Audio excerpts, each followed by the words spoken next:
آواز بھی بدماشوں والی ہونی چاہیے. ایسا نہ ہو کہ آپ چیخے تو کھانسی آ گئی آپ کو, سسرال جا کے چیخ رہا ہے نگال پھر کھانس رہا ہے, اس سے پھر وہ فائدہ نہیں ہوتا اور ہو جاتا ہے. اور پھر جب بدماشی کی ہے نا اس پہ قائم رہو, پھر یہ نہیں ہوتا. میں نے ایک ہمارے پٹھان دوست کا واقعہ سنایا تھا نا, بلا وجہ اس کی بیوی کو ان کی اماں ساس گھر میں بٹھا لیتی تھی. پرانا واقعہ, ہمارے پٹھان بھی ہیں ماشاءاللہ, لمبے تھڑنگے بہت. بلا وجہ میرے پاس بھی کیس آتا. ایک دن وہ گئے جا کے گھر میں گھسے, بولا ساس سے بولا دے میری بیوی کو, کیوں آگے بیٹھی ہوئی ہے یہاں پہ, حقوق ادا کر رہے تھے وہ. ایسے ہی جا کے بدماشی کی ہے نا, وہ بےچارے کانپنے لگے. انہوں نے بولا لے جا بھائی یہاں ایسا نہ ہو کہ بندہ نہ کچھ مر جائے یہاں پہ. حالانکہ اس نے کوئی قتل کی دھمکی نہیں دی. تو لے آئے, ماشاءاللہ 4-5 سال ہو گئے, ہنسی خوشی زندگی گزر رہی ہے. تو بعض مسئلے حل کس سے ہوتے ہیں؟ بدماشی سے حل ہوتے ہیں, جو صحیح طریقے سے حقوق نہیں ادا کر رہے. اسی طرح داماد بھی بدماشی سے بعض دفعہ قابو میں آتا ہے. صرف یہ بیوی کا معاملہ نہیں ہے, داماد صحیح طرح حقوق ادا نہیں کر رہا ہوتا, تو وہاں بھی میں کہتا ہوں یار یا تو بدماشی کرو, محبت سے پہلے سمجھاؤ, نہیں آ رہا بدماشی سے نہیں ہو رہا, تو پھر تمہارے پاس ایک ہی راستہ ہے, علیحدگی لو اس سے, سمجھتے ہو, یا پھر کمپرومائز کرو, اسی طرح ظلم سہتے رہو بیٹھ کے. تو مشہور ہے کہ گھی اگر سیدھی انگلی سے نہ نکلے تو کیسے نکالنا پڑتا ہے؟ ٹیڑھی انگلی سے نکالنا پڑتا ہے, سمجھتے ہو. تو اس کے بڑے بین الاقوامی سطح پہ بھی یہی اصول ہے, ٹھیک ہے نا. بین الاقوامی ملکوں کی جنگوں میں بھی یہی اصول ہے کہ ہر جگہ محبت نہیں چلتی ہے. ہر جگہ آپ میں اگر طاقت ہے تو پھر آپ کو بدماشی دکھانی پڑتی ہے. تو وہاں بھی میں لوگوں سے یہ کہتا ہوں بھائی گھریلو جھگڑا چل رہا ہے, جو آپ کے اختیار میں ہے وہ کرو. جب نہیں ہو پا رہا نا, اس کا مطلب آپ معاملہ آپ کے اختیار سے باہر ہے. پھر یہ مت دیکھو کون صحیح ہے کون غلط ہے. اس بحث میں پڑھنے کا فائدہ کیا ہے؟ لوگ آ کے مجھے کہہ رہے تھے میری بیوی غلط ہے. میں کہتا ہوں یار غلط ہے صحیح ہے, تو کر کیا سکتا ہے تو اب اس بحث میں پڑھنے کا فائدہ کیا کہ غلط ہے یا صحیح ہے؟ جب آپ کچھ کر نہیں سکتے تو لعنت بھیجو, دفع کرو یار, مٹی پاؤ. پھر کیا کرو؟ میں نے کہا ایک اور شادی کرو. کہنے کوئی رشتہ نہیں دے گا. میں نے کہا تلاش کرتے رہو, کیونکہ رشتہ تلاش کرنا آپ کے اختیار میں ہے. کسی کو قائل کر کے اس سے زبردستی چھین لینا آپ کے اختیار میں نہیں ہے. تو بس گزارا چلاؤ ایسے ہی, اس وقت تک کمارے چھڑے چھاٹ رہو. کہہ رہے گناہ کا خطرہ ہے. میں نے کہا بچو گناہ سے, روزے رکھو جو اسلام نے بتایا. کہہ رہے اللہ نہ کرے پھر بھی ہو جائے تو توبہ استغفار کرو. ہونے کے بعد اب اس کو ریورس تو نہیں کیا جا سکتا نا. گناہ ہونے سے پہلے کے اصول یہ کہ بچو, ہونے کے بعد اب ریورس نہیں ہو سکتا. یہ ہمارے اختیار میں نہیں ہے کہ ہم کہیں کہ اب ماضی میں جو ہو چکا اس کو, ماضی کو اللہ کو کہیں. یہ تو جہنم میں جب جہنمی جائے گا نا, اللہ سے یہی کہے گا دوبارہ بھیج دے, ریورس کر دے سارا عمل. بہت انسان کا بچہ بن کے زندگی گزاروں گا.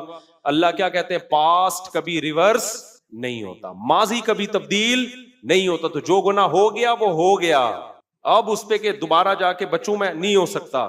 اب آپ کے اختیار میں یہی ہے کہ اللہ کو توبہ کر کے گڑ گڑا کے منانے کی کوشش کرو. زندگی کا اصول کھوپڑی شریف میں آ رہا ہے کہ نہیں آ رہا؟ جو اپنے اختیار میں, مولانا شرف علی تھانوی رحمۃ اللہ علیہ بات بہت زیادہ تاکید سے کہتے تھے, جو چیز آپ کے اختیار میں ہے اسے چھوڑو نہیں, اور جس چیز کے آپ کا اس پر اختیار نہیں ہے اس کے پیچھے مت پڑو. اب رو رہے ہوتے ہیں اپنی بیوی کی خاطر, بڑے اچھے لوگ ہوتے ہیں جو رو رہے ہوتے ہیں, کو یاد آ رہی ہے. میں کہتا ہوں بھائی دیکھو, آپ کو اس سے محبت ہے, اس کو نہیں ہے, تو کیا کرو گے؟ نہیں, یا تو بدماشی یا محبت, دونوں ہی نہیں ہے. تو رونے کا حل ہے میرے پاس. کہتے ہیں میرا دل جل رہا ہے, رونے کا حل ہے. رونے کا حل یہ ہے کہ اس کو یاد کرنا چھوڑ دو, کہیں اور شادی کر کے دل ادھر لگاؤ. آہستہ آہستہ یہ دل کیا ہو جائے گا, یوں سمجھو مر گئی. مرنے کے بعد بھی تسلی آ جاتی ہے نا کچھ وقت کے بعد. یہ قبر میں جا کے لیٹ جاتا ہے آدمی, مٹی ڈال کے آتے ہیں, بھول بھلائیاں ہو جاتا ہے کچھ وقت میں, بڑے سے بڑی محبت ختم ہو جاتی ہے. تو یہ بھی کہ ختم ہو جائے گی, لیکن کمبخت علاج کرنا چاہتے ہی نہیں ہے نا. بار بار اس کو معشوقہ کو یاد کر کے ٹینشن لے گا تو یہ ٹینشن تیری بنائی بھی ٹینشن ہے. اس کا نام لینا چھوڑ دو, نمبر بلاک کر دو, تذکرہ چھوڑ دو, اس گلی میں جانا چھوڑ دو جہاں سے سیٹنگ شروع ہوئی تھی. ساری یادیں چھوڑ دو اور اپنے آپ کو بزی کر لو کہیں اور. آہستہ آہستہ دماغ کیا ہو جائے گا, 1 سال لگے گا, 1.5 سال لگے گا, 2 سال لگے گا. اور اگر اس کی محبت ختم نہ بھی ہوئی نا, تو یہ جو جذبات ہیں یہ ختم ہو جائیں گے. تھوڑی سی رہ جائے گی, وہ نقصان نہیں دیتی, وہ غیر اختیاری ہے. سمجھتے ہو کہ نہیں سمجھتے ہو؟ تو بھائی زندگی گزارنے کا اصول یہ ہے کہ جو چیز اپنے اختیار میں ہے اسے چھوڑو نہیں, جو اختیار میں نہیں ہے اس کے پیچھے مت پڑو. اور یہ سوچ کے کہ غلط ہو رہا ہے, جتنا بھی ہو رہا ہے ہم اس کو ٹھیک نہیں کر سکتے. دیکھو ہر تھوڑے دن میں پیٹرول مہنگا ہوتا ہے کہ نہیں ہوتا؟ صحیح ہوتا ہے یہ یا غلط ہوتا ہے؟ کس قدر غلط ہوا ہے نا. اب میں ٹینشن لوں یار اتنے کی گاڑی نہیں ہے, جتنے قسطیں نہیں جا رہی گاڑی کی جتنے کا ڈیزل جا رہا ہے. تو کیا میرے اس ٹینشن سے فائدہ ہوگا؟ بار بار بیٹھا ہوں میں یہ ہر وقت یہی تذکرے لے کے، ڈیزل مہنگا ہو گیا، پیٹرول مہنگا ہو گیا، ڈیزل مہنگا ہو گیا، پیٹرول مہنگا ہو گیا، ٹماٹر مہنگا ہو گیا، خربوزہ مہنگا ہو گیا، تربوز مہنگا ہو گیا، یہ مہنگا ہو گیا.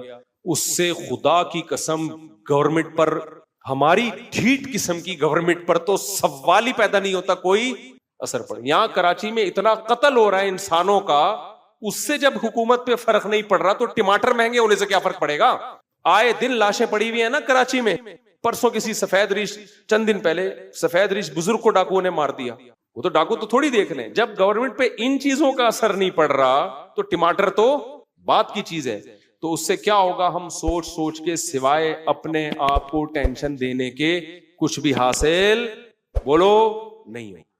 دنیا میں بہت کچھ غلط ہو رہا ہے. ہم اگر اس غلط کے پیچھے ہم نے دیکھنا ہے ہم نے اس غلط کو صحیح کرنے کے لیے کیا کر سکتے ہیں. جو کر سکتے ہیں سوٹیبل طریقہ ہو، جذباتی باتیں نہ ہو. جذباتی باتیں بہت لوگ کر رہے ہوتے ہیں. سوٹیبل جو طریقہ ہے اس کو اختیار کیا جائے، اور جو آپ کے اختیار میں نہیں ہے اس کو چھوڑ دیا، اس پہ تبصرہ بھی نہ کرو. ایک بات خصوصی طور پہ خواتین کے لیے کہوں گا میں اس زمانے کے لحاظ سے. وہ کیا بات ہے؟ آج کل خواتین کی کمپلینز بہت آتی ہیں کہ مردوں کے چال چلن ٹھیک نہیں ہے. مردوں کے چال چلن، بولو شاید آپ میں سے، آپ کے تو سب کے ٹھیک ہیں لیکن اگر کسی کے نہیں ہوں گے تو اس کو احساس ہوگا نا. مردوں کے چال چلن، یہ خواتین میں یہ یورپ کی بیماری تھی، انگریزوں کی، لبرل سیکولر لوگوں کی، جو اب اسلامی ملکوں میں بھی وہیں سے یہ گند امپورٹ ہوا ہے. گند وہاں تو بہت تھا تو یہ گند یہاں آ رہا ہے، اور ہمارا سیکولر لبرل طبقہ ان کے گند کو گند ماننے کے لیے تیار ہی نہیں ہے. میں نے ولاگ میں بتایا نا یورپ کی کچھ مغربی ملکوں کی کچھ اچھی چیزیں کچھ بری چیزیں، تو میں نے بری چیزیں بتائی نا تو نیچے لوگوں نے کہا تھا مبالغہ آ رہی ہے، ایسا نہیں ہے، وہاں بہت سکون کی زندگی ہے. سکون کی ہے تو کتوں سے کیوں دل بہلا رہے ہو؟ تو بس کچھ لوگوں کو نا، کچھ لوگوں کے دماغ میں بیٹھ گئے ہیں، کچھ سافٹ ویئر غلط انسٹال ہو گئے ہیں. تو اب ایسی خواتین کو بھی ہم کیا مشورہ دیتے ہیں؟ بھائی آپ اپنے شوہر کو ٹھیک کرنے کی کوشش کرو، محبت سے ٹھیک ہو جائے، محبت دو اس کو، ادھر ادھر توجہ نہ جائے اس کی. محبت سے ٹھیک نہیں ہوتا. اچھا خواتین کمنٹس میں بہت ہوشیار ہوتی ہیں. میں نے ایک بیان میں کہیں کہا کہ آج کل خواتین اپنی فزیکل فٹنس کا خیال نہیں کرتی تو میاں پھر دائیں بائیں منہ مارتے ہیں. وہ باہر ہیروئنوں کو دیکھ رہے ہوتے ہیں، ایکٹریسز کو ایسی سلم اسمارٹ، اور بیوی کو آ کے دیکھتے ہیں تو آڑی ترچی بیچاری، تو وہ پھر منہ کہاں مارتے ہیں؟ باہر. نیچے بہت ساری خواتین کے کہ اور میاں اگر خود آڑا ترچا ہو، مجھے بڑی ہنسی ہے، اس کو بھی تو چاہیے نا.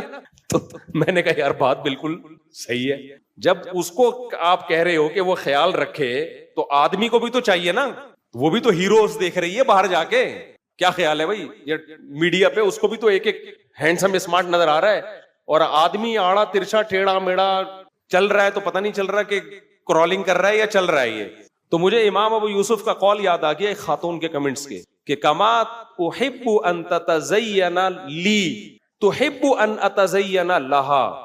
جیسے مرد کی خواہش ہوتی ہے کہ عورت اس کے لیے زینت اختیار کرے تو عورت کی بھی خواہش ہوتی ہے. یہ امام ابو یوسف جو امام حنیفہ کے شاگرد ہیں نا، یہ 1300 سال پہلے وہ کہہ گئے ہیں، 1300 سال پہلے اس زمانے میں، کہ جیسے مرد کی خواہش ہوتی ہے کہ بیوی اس کو اچھی لگے تو عورت کی بھی خواہش ہوتی ہے کہ میرا میاں مجھے انسان کا بچہ لگے. ٹھیک ہے نا؟ تو اس لیے انہوں نے اس کی ترغیب دی ہے کہ مرد کو بھی چاہیے کہ وہ اپنے حلیے کا خیال رکھے. تو امام یوسف کا یہ قول اور اس خاتون کے کمنٹ سے ایک اور واقعہ مجھے یاد آ گیا. ایک خاتون نے جب میں فون سنا کرتا تھا کہا کہ میرا میاں اتنا میلا ہے، اتنا میلا ہے کہ شادی کو 2-3 سال ہو گئے، میں بیزار ہو گئی ہوں، میں اس سے طلاق چاہتی ہوں. میں نے کہا استغفر اللہ، اتنا نان نفقہ دے رہے؟ ہاں جی نان نفقہ پورا دے رہا ہے، اور بچے بھی ہیں میرے اس سے، بچوں کے ساتھ بھی بیہیویئر اچھا ہے، میرے ساتھ بھی سلوک اچھا ہے، بات بھی تمیز سے کرتا. میں نے کہا اتنا اچھا آدمی سے آپ کیوں طلاق لے رہی؟ یعنی میلا بہت ہے. اور کیا بولیں یار، ابھی اتنی آگے کیا جایا کہ وہیں پیشاب کر دیتا ہے. یعنی آپ اندازہ لگاؤ،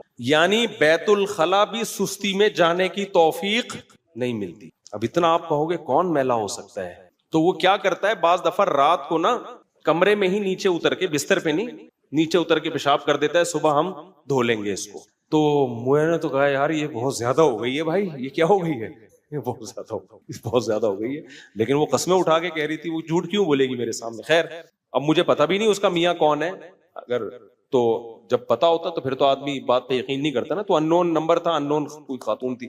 تو جیسے میرے بھائی مرد چاہتا ہے نا عورت اس کے لیے مزین ہو، تو عورت کی بھی خواہش ہے، تبھی علماء نے اس کی گنجائش دی ہے کہ جب آپ کی نئی نئی شادی ہوئی ہو تو بعض فقہا نے گنجائش دی ہے کہ بال بھی کالے کر سکتے ہیں، کیونکہ شادیاں جوانی میں آج کل ہو رہی رہی ہیں، بڑھاپے میں ہو رہی ہوتی ہیں، تو اور جوان لڑکی سے شادی ہو رہی ہوتی ہے پیسے کے چکر میں۔ عورت میں نے سب سے پہلے بتایا نا آپ کو کیا دیکھتی ہے، روکھڑا، عمر گئی تیل لینے، اور ہینڈسم اسمارٹنس وہ بات کی چیزیں ہیں، وہ تو پھر اس کو بعد میں خیال آتا ہے یہ ہوا کیا میرے ساتھ۔ تو شروع میں سب پیسہ ہی دیکھ رہے ہوتے ہیں، تو پیسے کے چکر میں پھر جب شادی ہوتی ہے تو کالا کولا لگا کے دولہا بنے ہوئے ہوتے ہیں یہاں پہ۔ تو میں بھی کچھ نہیں کہتا ان کو کہ چلو جانے دو، ٹھیک ہے، ورنہ 40 سال کے بعد بال کالے کرنا جائز نہیں ہے، لیکن بعض فقہا نے گنجائش دی ہے کہ نئی نئی کسی کی شادی ہو، میں نہیں کالا کولا لگاتا ہے پہلے بتا دوں میں، تو گنجائش دی ہے بعض فقہا نے، اور وہ امام ابو یوسف ہی کے قول اسی کے بارے میں کہ مرد کے لیے ایسے موقع پہ گنجائش ہے کہ وہ بال کالے کر سکتا ہے، اور اس میں دلیل یہ دی ہے کہ جیسے مرد کی خواہش ہے کہ عورت زینت اختیار کرے، تو عورت کی بھی خواہش کیا ہے کہ مرد بھی اس کو دیکھنے میں جوان لگے۔ ایسا نہ ہو جب شادی ہوئی تو وہ آئی تو وہ سمجھے کہ یہ ابا آئے ہوئے ہیں، ان کے دولہا بھی تھوڑی دیر کے بعد آئے گا، لیکن یہ عمومی حکم نہیں ہے، سمجھتے ہو، ایسا نہ ہو بال کالے کرنا شروع کر دیں آپ لوگ۔ آگے چلتے ہیں، ہم جلدی جلدی بیان کو میں نمٹاتا ہوں، تو بہت زیادہ اہم باتیں کرنی تھی۔ وہ 4 سال کے بعد جب وہ نکل کے آئے نا، تو نکل کے اتنی ٹینشن میں انہوں نے ٹائم گزارا، کہتے ہیں میں نے انگڑائی لی، میں نے بولا اب 4 شادیوں سے کسی کا باپ بھی مجھے، کیونکہ کیا کر لے گا، جیل بھیج دے گا نا، 4 سال گزار لی تو 6 مہینے اور پھر کر بھی لی اس نے۔ خیر، تو میں عرض کر رہا تھا، جو جلد باز ہوگا نا اس کو مصیبتوں سے یہ فائدہ نہیں ہوگا۔ یوسف علیہ السلام کی مثال ہے، ہمارے پاس کتنے غم آئے، غموں میں صبر کیا، رزلٹ کیسا ہوا، مصر کے بادشاہ بن گئے۔ اگر جلد بازی کرتے، وہاں پہ زلیخا نے الزام لگایا، وہ کہتے یہ الزام غلط ہے، کہہ دیا، بار بار پیچھے پڑے رہتے تو اور کوئی بڑا کیس بنا کے ڈال دیتے۔ وہ کہہ سکتے تھے بھائی میرے بس میں جو ہے میں وہ کروں گا، اور حکومت کے بس میں جو تھا وہ حکومت نے کیا۔ تو انجام کس کے حق میں بہتر ہوا؟ یوسف علیہ السلام کے حق میں بہتر ہوا۔ تو ہمیشہ یہ جو ہم آیت پڑھتے ہیں نا، والعاقبۃ للمتقین، یہ لفظ آپ نے سنا ہے، یہ دعا والعاقبۃ للمتقین، عاقبت کہتے ہیں انجام، یہاں الف لام عہد کا ہے، اس کا مطلب ہے اچھا انجام۔ تو اللہ کہہ رہے ہیں اچھا انجام ہمیشہ پرہیزگاروں کا ہوتا ہے۔ شروع کی کسی کی شہرت، دولت، عزت، ان چیزوں سے دھوکا نہیں کھانا چاہیے۔ اینڈ کس کا اچھا ہوگا؟ صبر کرنے والوں کا، نیک لوگوں کا اینڈ ہمیشہ انہی کا اچھا ہوتا ہے۔ الصبر مثل اسمہ مر مذاقتہ لیکن عواقبہ احلی من العسل، شاعر کا بڑا خاندانی شعر ہے۔ صبر عربی میں نا ایک کڑوے پھل کو بھی کہتے ہیں، کڑوا پھل ہے اس کو بھی صبر کہتے ہیں۔ تو شاعر نے کہا الصبر مثل اسمہ، صبر جیسے کہ اس کا نام بتا رہا ہے، مر مذاقتہ، اس کا ذائقہ انتہائی کڑوا، لیکن عواقبہ، لیکن اس کا انجام جو ہے احلی من العسل، شہد سے بھی زیادہ میٹھا انجام ہوتا ہے اس کا۔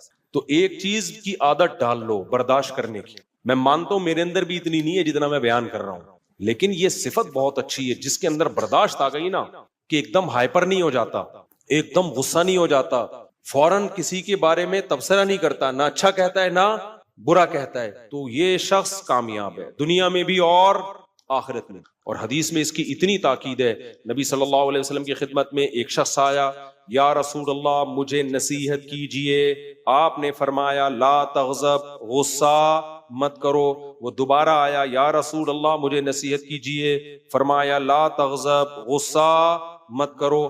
پھر آیا، یا رسول اللہ نصیحت کی، پھر آئے وہ، یا رسول اللہ نصیحت کیجئے، پھر فرمایا لا تغضب، ایک ہی نصیحت، غصہ نہیں، غصہ نہیں۔ کیوں؟ نبی صلی اللہ علیہ وسلم کو معلوم تھا کہ ان کی ساری خوبیوں پہ جو ان کا غصہ ہے نا، وہ ان کی ساری خوبیوں کو برباد کر دے گا۔ غصے میں یہ ایسے کام کریں گے، آپ نے کیا کیا، کسی پر احسان کیا، ساری زندگی خدمت کرتے رہے، کرتے، باپ کی خدمت کی، کسی دن غصے میں اللہ نے کرے باپ کو تھپڑ لگا دیا، تو باپ کیا بول، کیا کہے گا؟ وہ ساری زندگی کی خدمتوں کو آپ نے کیا کر دیا، بولو، برباد۔ دنیا میں کسی کو منہ دکھانے کے قابل رہو گے؟ لوگ کہیں گے یہ وہ ہے جس نے اپنے باپ کو تھپڑ مارا تھا۔ لوگ کر لیتے ہیں یہ حماقتیں۔ آپ نے بیوی کی ساری زندگی کڑوی کسیلی برداشت کی، بہت اچھا امیج آپ کا بن گیا، سب کچھ، ذرا سی بات پہ، کوئی بات تھی نہیں، ایک دن غصے میں آ کے دھڑ دھڑ دھڑ طلاقیں نکال دی۔ پھر بتا سکو گے میں نے اتنا اچھا ہوں، میں اپنی وائف کے ساتھ اتنا زبردست سلوک، لوگ کہیں گے اور میری وائف بھی بہت اچھی، لوگ کہیں گے تو پھر طلاقیں کیوں دی؟ یار وہ کوئی بات تھی نہیں، وہ غصے میں کیا ہو گیا تھا، میٹر گھوم گیا تھا. لوگ کہیں گے بھائی گھر تو برباد کر دیا نا، تو اب کیا قصے سنا رہے بیٹھ کے، یہاں گھما کے لایا، یہ کھلایا وہ کھلایا، ختم. سمجھ میں نہیں آ رہی میرا خیال ہے بات. تو غصہ کیا کرتا ہے، ایسے جرائم کروا لیتا ہے جلد بازی میں ایسے جرائم کروا لیتا ہے کہ آپ کی ساری زندگی کی نیکیاں چند سیکنڈ میں برباد.